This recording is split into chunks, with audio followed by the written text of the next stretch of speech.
Olá pessoal, aqui com vocês é a CardMade, e hoje nós vamos falar sobre como se tornar um adversário difícil no jogo. Se você quer se tornar um jogador de pôquer contra o qual será muito difícil para os outros jogarem, a maneira mais fácil é aumentar antes o flop com uma gama mais ampla de mãos do que apenas as mãos premiums. Isso tornará o seu jogo mais difícil de ler e os seus oponentes, por sua vez, cometerão mais erros. Em geral, você ganha no pôquer porque os seus oponentes jogam mal. Se seus oponentes acharem difícil colocá-lo em uma gama de mãos específica, eles jogarão pior contra você, em comparação com aqueles que jogam de forma direta. Não sugiro que você comece a blefar em todas as oportunidades, mas sugiro expandir a sua estratégia, abrindo-a com um leque maior de mãos, para que você tenha mais chances de ganhar o pote. Por exemplo, aumento de abertura desde uma posição inicial. Muitos iniciantes aumentam apenas com as mãos prêmios em posições iniciais, enquanto outros jogadores fazem fold com elas. Em vez de aumentar apenas com as melhores mãos, sugiro que você adicione algumas mãos mais fracas para confundir os seus oponentes e fornecer uma melhor cobertura do tabuleiro, ou seja, mais flops podem potencialmente se conectar à sua gama. Note que nas primeiras posições com uma gama de aumentos apertada que aparece na foto, é difícil fazer nuts nos flops contendo cartas médias ou baixas. Você deve ter pelo menos algum potencial para fazer um nut no flop, ou uma mão que pode ser jogada de forma agressiva no post-flop, como um straight draw ou um flush draw, que seu oponente não espera. Você não deve tornar as coisas mais fáceis para o seu oponente, e permitir com que ele transforme todas as suas mãos potenciais em um apanhador de bluffs, simplesmente aumentando no flop. Em vez de aumentar de uma posição inicial com uma gama apertada, faça um aumento com uma gama que é mostrada nesta imagem. E aí sim, todos desistirão à sua frente. Esta gama contém muito mais mãos do mesmo naipe, incluindo conectores de naipes iguais e mais alguns pares de mãos. Adicionar essas mãos à sua gama dará a você a oportunidade de fazer nuts em diferentes flops. Observe que se você aumentar apenas com as mãos de cartas altas, é impossível coletar os nuts quando o flop vier com cartas médias ou baixas. Essa faixa mais ampla é chamada de melhor cobertura de placa. Vamos falar agora de outra posição. Aumento de abertura desde uma posição intermediária. Aqui está a minha gama de aumentos mais soltos na posição intermediária, para que todos façam fold na sua frente. Na posição intermediária, você deve começar a adicionar os aces do mesmo naipe à sua gama de aumentos, porque eles lhe darão a oportunidade de fazer mais nut flushes. E às vezes você ganhará do seu oponente que tem um flush pior. Você também deve adicionar mais algumas mãos com cartas altas. Note que essa gama solta não contém cartas altas fracas e cartas médias, como As 7 de naipes diferentes, Rei 10 de naipes diferentes e Valete 8 de naipes iguais. Essas mãos quase sempre precisam ser descartadas em uma posição intermediária. Por exemplo, Dama 10 de naipes diferentes não é exatamente lucrativa para jogar nessas posições, porque existe a possibilidade de você ser dominado quando fizerem um call contra você. Se você olhar com atenção, notará que muitos jogadores conservadores aumentam com tais mãos na maioria das posições, porque eles acham que todas as mãos que contêm duas cartas altas devem ser boas. É importante que você distribua as mãos adequadamente durante o jogo ao expandir a sua gama.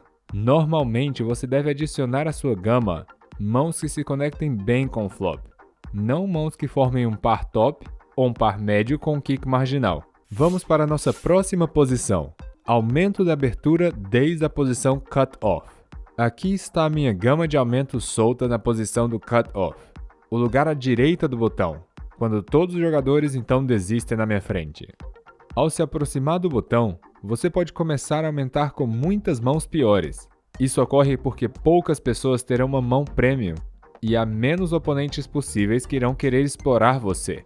Por exemplo, quando você aumenta da posição do hitch hack, o local à direita do cut-off, o cut-off e o botão podem fazer um realmento sobre você, o que seria fazer um call 3-bet, colocando-o em uma posição difícil.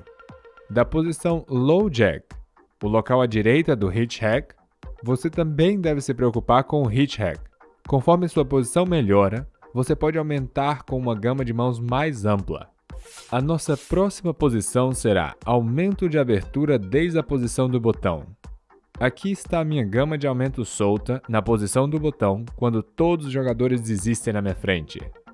Isso pode parecer uma abertura excessivamente ampla, mas é justificada porque você geralmente ganhará o pote imediatamente assim que ambos os blinds desistirem da sua mão.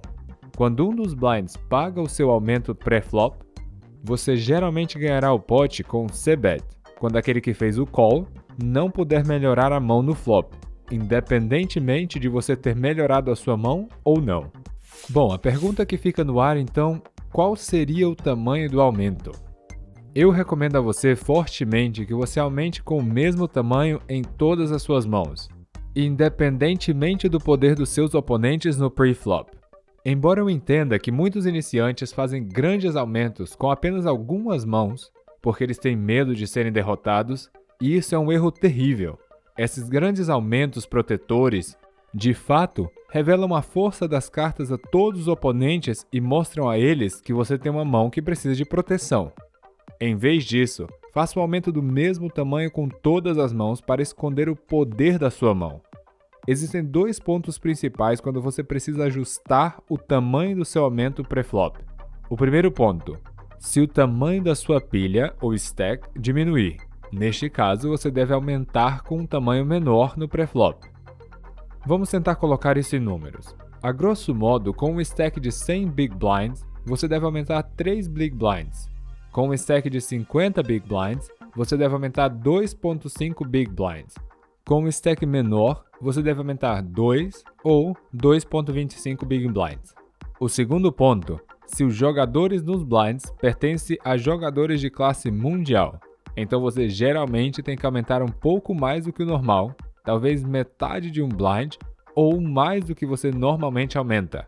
Isso ocorre porque você não se importa se esses jogadores desistem das suas cartas.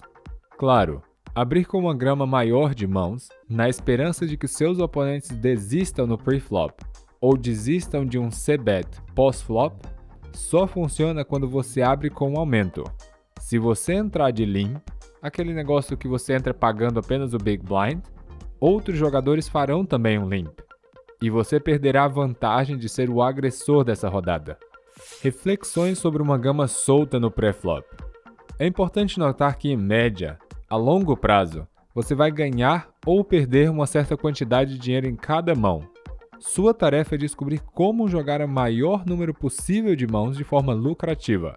Observe que se você esperar empatar com essa mão no longo prazo, então é bastante razoável jogar esta mão, mesmo que aumente drasticamente a sua variância. Ao adicionar as mãos break-even, aquelas mãos também conhecidas no português como as mãos de equilíbrio, à sua gama, você parecerá mais solto e agressivo, dando a si mesmo a oportunidade de ganhar um pouco mais frequentemente quando tiver a sorte o suficiente para obter uma mão prêmio. Seria um grande erro apenas imprimir os gráficos e segui-los cegamente. Você pode ver que eu mencionei acima apenas as faixas de posição intermediária e não as faixas de UTG plus 2, UTG plus 3, UTG plus 4, low jack ou hit hack. Isso se deve ao fato de que os intervalos para essas posições devem diferir significativamente, com base na sua avaliação das tendências dos jogadores que ainda não atuaram. Você deve prestar atenção e descobrir como seus oponentes reagirão à sua agressão se quiser ganhar o máximo de dinheiro possível. Você precisa jogar com uma gama solta quando você está nas últimas posições. Ao se aproximar do botão, você deve aumentar com uma gama mais ampla. Os jogadores que ainda não atuaram em particular no botão, Small Blind e Big Blind, são apertados. Outro momento seria quando você recentemente estava muito tenso. Se os seus oponentes esperam que você seja um jogador conservador, você deve estar inclinado a aumentar com uma gama de mãos mais ampla, especialmente com as mãos contendo um bloqueador. Aumento com um bloqueador. Um bloqueador é uma carta que reduz a possibilidade de seus oponentes terem uma mão prêmio. No pré-flop, Aces e Reis são os melhores bloqueadores. Observe que se você tiver um Mas 2, então a probabilidade de que cada jogador que ainda não tenha atuado tenha um par de Ases diminui em 50%, e a probabilidade de que eles tenham Mas Reis, ou um as rainha é reduzido em 25% em comparação com a situação em que você não tem um as. Isso ocorre porque a presença de um as na sua mão indica que há um as a menos entre as cartas restantes, e a probabilidade de que outro jogador tenha um as então diminui 25%. Observe que o conceito de bloqueadores também se aplica no post-flop. Por exemplo, quando você tem um par de noves e a mesa tem valete, 8, 7, 2, 3, com um par de noves em mãos, você percebe que a probabilidade de que o seu oponente tenha um nut straight com 10, 9 diminui significativamente. Exemplo, todos desistem até você está na posição hit hack, com um as de paus e um 9 de espadas, big blind 50 a 100 e o ante 15. Você decide fazer um aumento padrão de 2.5 big blinds, ou seja, 250 fichas. Se alguém que ainda não agiu fizer um 3-bet, ou seja, um re-raise, aumentar de novo, você pode desistir com segurança acreditando que seu oponente joga limpo e direto. Se apenas um jogador paga o seu aumento pré-flop, você pode fazer um c-bet cerca de 3 big blinds, cerca de 50% do tamanho do pot, no flop, dando a si mesmo a chance de ganhar o pote se o seu oponente não melhorar sua mão. Se você está em posição final, com jogadores conservadores que ainda precisam agir e a sua imagem é muito conservadora, você pode aumentar com uma gama incrivelmente ampla. Talvez deva abrir até 100% das suas mãos.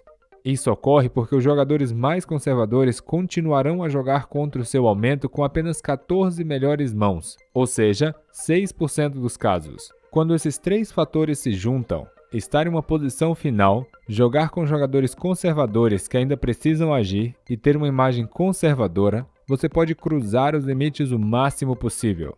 Por outro lado, quando você está em uma posição inicial com jogadores especificamente soltos que ainda não atuaram, você deve jogar de forma extremamente conservadora.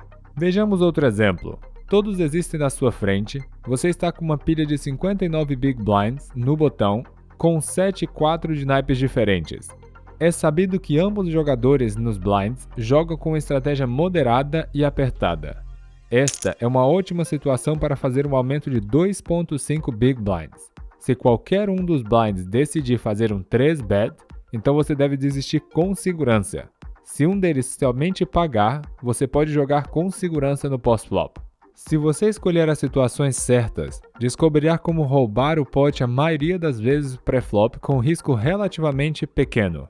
Embora roubar os blinds possa não parecer uma grande vitória, mas se você roubar mais blinds do que os seus oponentes, seu stack aumentará constantemente, enquanto os stacks de seus oponentes apertados diminuirão constantemente, porque eles estarão aguardando as mãos premium.